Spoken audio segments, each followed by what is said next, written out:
جان چکے۔ بلیٹن کا آغاز کریں گے اس اہم خبر کے ساتھ کہ ڈیرہ اسماعیل خان کی سٹی کونسل کے انتخابات میں تمام 296 پولنگ اسٹیشنز کے غیر حتمی غیر سرکاری نتائج کے مطابق تحریک انصاف کے امیدوار عمر امین گنڈا پور 63,753 ووٹ لے کر میئر ڈیرہ اسماعیل خان منتخب ہو گئے، جبکہ جمعیت علماء اسلام فے کے محمد کفیل 38,891 ووٹ لے کر دوسرے نمبر پر رہے۔ پشاور سے جے یو آئی فے کے زبیر علی 63,358 ووٹ لے کر میئر منتخب ہو گئے۔ بنوں کی تحصیل بکاخیل میں جے یو آئی فے کے معمور خان وزیر چیئرمین تحصیل کونسل منتخب ہو گئے۔ بنوں کی تحصیل کونسل ڈومیل میں تحریک انصاف کے اسرار خان چیئرمین تحصیل کونسل منتخب ہو گئے۔ تحصیل کونسل باڑہ میں جے یو آئی کے محمد کفیل چیئرمین منتخب ہوئے۔ باجوڑ کی تحصیل خار میں جے یو آئی کے سید بادشاہ نے چیئرمین تحصیل کونسل کی نشست جیت لی۔ باجوڑ کی تحصیل نواگئی میں تحریک انصاف کے ڈاکٹر خلیل الرحمان چیئرمین تحصیل کونسل منتخب ہوئے۔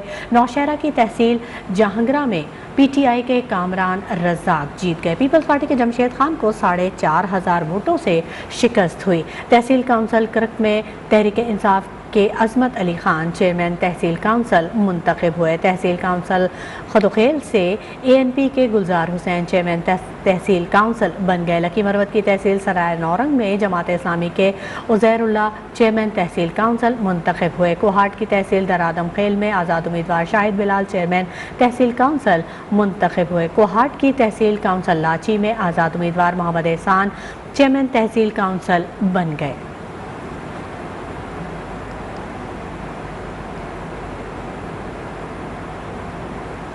خیبر پختونخوا کی تحصیل اضلاع میں بلدیاتی الیکشن کا دنگل سجا۔ پہلے مرحلے کے ضمنی انتخابات میں سخت سیکیورٹی میں پولنگ کا انعقاد ہوا۔ کرک میں بیلٹ باکس کو آگ لگا دی گئی۔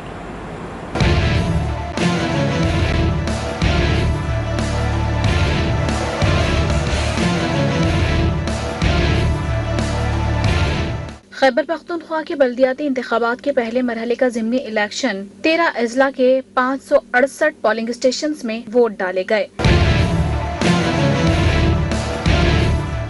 پشاور، نوشہرہ، بنوں، خیبر، محمد، مردان، کوہاٹ اور کرک میں سیاسی امیدواروں میں دنگل ہوا۔ D I Khan city mayor کے لیے بھی سیاسی جماعتوں میں خوب جوڑ پڑا۔ کرک میں ڈبلی لواغر پولنگ اسٹیشن میں پولنگ کے دوران سخت سیکیورٹی کی باوجود خاتون نے بیلٹ باکس کو آگ لگا دی، جس سے پولنگ کا عمل کچھ دیر کے لیے متاثر ہو گیا۔ ترجمان الیکشن کمیشن کا کہنا تھا کہ واقعے میں پولنگ مواد کو کوئی نقصان نہیں پہنچا۔ الیکشن کمیشن سیکریٹریٹ میں کنٹرول روم کے ذریعے پولنگ کی نگرانی کی گئی۔ خبروں کے سلسلے کو آگے بڑھائیں گے، بات کریں گے کورونا کیسز کی۔ تو پاکستان میں یومیہ کورونا کیسز کی شرح میں بتدریج کمی واقع ہونے لگی۔ ملک میں 24 گھنٹوں کے دوران مثبت کورونا کیسز کی شرح 5.62% رہی۔ ملک بھر میں ایک روز کے دوران کورونا کے 47,307 ٹیسٹ کیے گئے، جن میں 2,662 افراد میں کورونا وائرس کی تصدیق ہوئی۔ کورونا وائرس 24 گھنٹوں کے دوران ملک بھر میں 29 زندگیاں نکل گیا، جس کے بعد ملک بھر میں کورونا سے ہونے والی اموات کی مجموعی تعداد 29,801 ہو گئی، جبکہ ملک بھر میں کورونا کے 1,566 مریضوں کی حالت تشویشناک ہے۔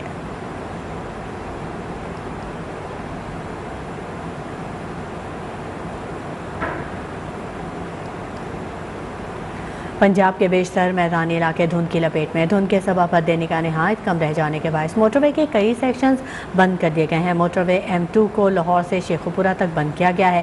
موٹر وے M3 لاہور سے ننکانہ تک بند ہے۔ موٹر وے M11 گوجرانوالا سے سمڑیال تک بند ہے، جبکہ جی ٹی روڈ پر بھی مختلف مقامات پر شدید دھند کے باعث ٹریفک کی روانی شدید متاثر ہوئی۔ موٹر وے پولیس نے شہریوں کو دھند کے دوران غیر ضروری سفر سے گریز کی ہدایت کی ہے۔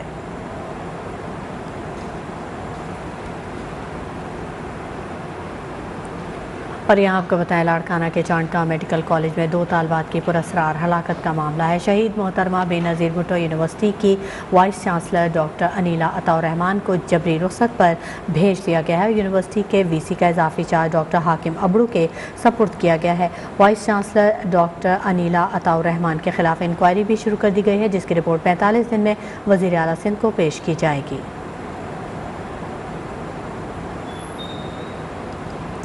کراچی میں لیاری کے علاقے رانگی واڑہ میں پولیس مقابلے کے دوران 2 ملزمان زخمی حالت میں گرفتار کر لیے گئے۔